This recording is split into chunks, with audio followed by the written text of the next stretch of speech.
Friends, Ammu கிச்சனுக்கு உங்களை வரவேற்கிறேன். இன்றைக்கி நம்ம சால மீன் குழம்பு வைக்க போகிறோம்.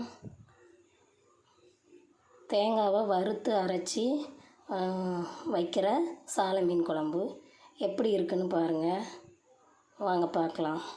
ஒரு பேனில் கொஞ்சமாக எண்ணெய் ஊற்றிக்கலாம்.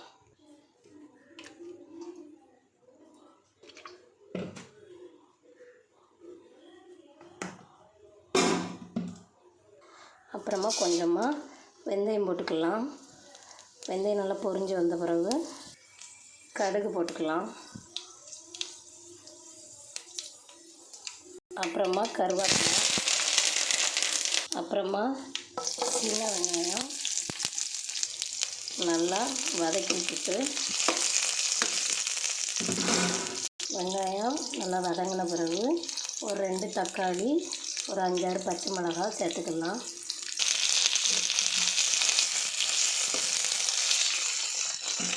நல்லா வதக்கி விடணும்.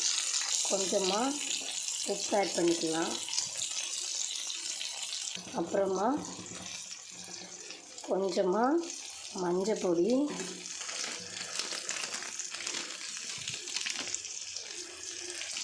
ஒரு டீஸ்பூன் போல் வரமிளகாத்தூள் தேவைக்கேற்ப, கொஞ்சமாக மல்லித்தூள் தேவைக்கேற்ப,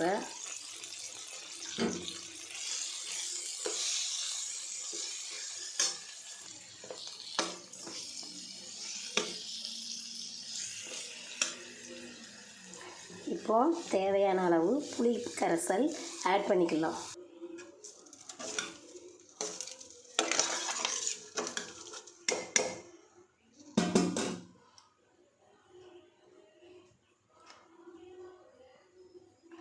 மசாலா, இந்த புளி கரைசல் எல்லாம் நல்லா சேர்ந்து நல்லா கொதி வரட்டு. நம்ம அதுக்குள்ளே தேங்காய் பேஸ்ட்டு ரெடி பண்ணிக்கலாம். வறுத்து எப்படி அரைக்கலான்னு பார்க்கலாம் வாங்க. ஒரு பேனில் தேவையான அளவு தேங்காய் துருவல் எடுத்துக்கலாம். அதை நல்லா வறுக்கணும், கருகிடக்கூடாது. நல்ல ஒரு வாசம் வரும், அந்த அளவுக்கு நல்லா வறுத்து எடுத்து வச்சுக்கிடணும். வரமிளகாய், கருவேப்பிலை, கொஞ்சமாக சின்ன வெங்காயம் போட்டு நல்லா வதக்கணும். கொஞ்சமாக சின்ன ஜீரகம், கொஞ்சமாக பெருஞ்சீரகம், ஒரு தக்காளி, மல்லித்தூள் கொஞ்சம், வத்தப்பொடி கொஞ்சம், குழம்புக்கு தேவையான அளவு எடுத்துக்கலாம். நல்லா வதக்கி விட்டுட்டு தேங்காயை மிக்ஸ் பண்ணி நல்லா வதக்கி விட்டுட்டு நல்லா மிக்ஸி ஜாரில் சேர்த்து நல்லா ஃபைன் பேஸ்ட்டாக அரைச்சிட்டு வந்துடலாம். அரைச்சிட்டு வந்தாச்சு. இந்த அளவுக்கு நல்லா மையாக அரைச்சிட்டு வந்தாச்சு. இப்போ நம்ம ஓப்பன் பண்ணி பார்க்கலாம்.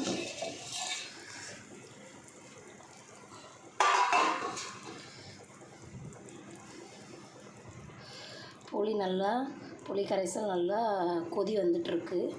இந்த நேரத்தில் வந்து நம்ம அரைச்சி வச்சுருக்க தேங்காய் பேஸ்ட்டை இதில் ஆட் பண்ணிக்கலாம். ஆட் பண்ணியாச்சு. நல்லா கலக்கி விடலாம். இந்த மசாலா எல்லாத்தையும் நல்லா இந்த மாதிரி கலக்கி விடணும். குழம்புக்கு தேவையான அளவு தண்ணி சேர்த்துக்கலாம். அந்த மசாலா அரைச்சி வச்சுருந்த தண்ணியை ஆட் பண்ணிக்கிறேன்.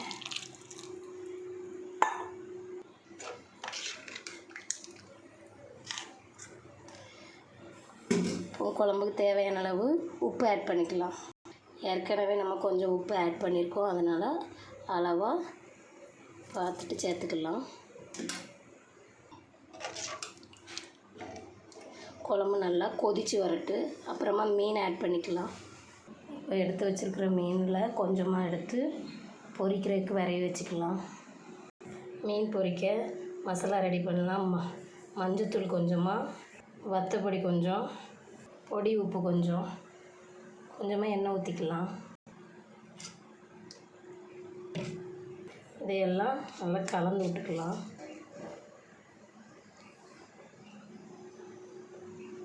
கொஞ்சமாக தண்ணி சேர்த்து நல்லா அந்த பேஸ்ட் பதத்துக்கு வச்சுக்கலாம். இப்போ மீனில் போட்டு நல்லா மீனை வரவி எடுத்துக்கலாம். இந்த அளவுக்கு நல்லா வரவி வச்சுக்கலாம். இப்போ நம்ம குழம்பு ஓப்பன் பண்ணி பார்க்கலாம்.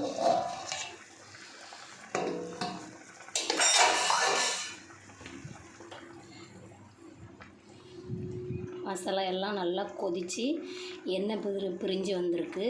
இந்த மாதிரி ஸ்டேஜில் நம்ம மீன் ஆட் பண்ணலாம். இன்னொரு மீன் வந்து ஒரு 10 நிமிஷம் கழித்து ஆஃப் பண்ணிடலாம்.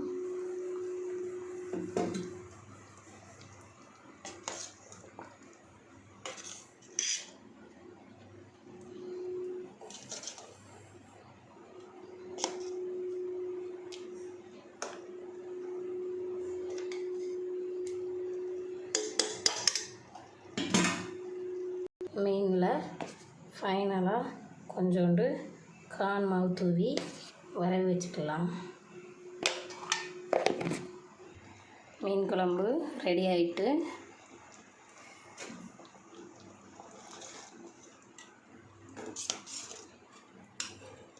வறுத்து அரைச்ச சால மீன் குழம்பு ரெடி ஆகிருக்கு.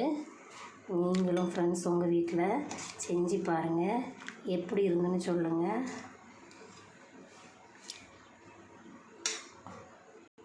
மீன் பொரிச்சிட்டு வந்துடலாம்.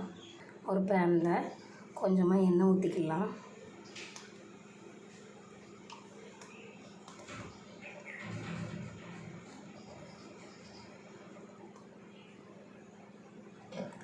அதில் நம்ம வரைய வச்சுக்கிற மீனை ஒவ்வொன்றா ஆட் பண்ணலாம். இந்த மாதிரி ஒவ்வொரு மீனையாக அடுக்கி வச்சுக்கலாம். மீன் நல்லா வெந்த பிறகு திருப்பி போட்டுக்கலாம். கொஞ்சமாக மேலே கருவேப்பிலை ஆட் பண்ணிக்கலாம். மீனை நல்லா திருப்பி போட்டுக்கலாம்.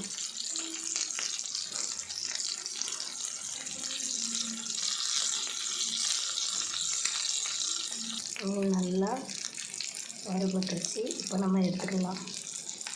மீன் பொரிச்சு எடுத்தாச்சு. சுவையான சால மீன் பொரியல் ரெடி. சால மீன் குழம்பும் ரெடி, சால மீன் பொரியலும் ரெடி. மீன் சின்ன மீனாக இருந்தாலும் இதோட சத்துக்கள் அதிகமாக இருக்குது. நீங்களும் உங்கள் வீட்டில் செஞ்சு பார்த்துட்டு எப்படி இருக்குன்னு எனக்கு சொல்லுங்கள். தேங்க்யூ.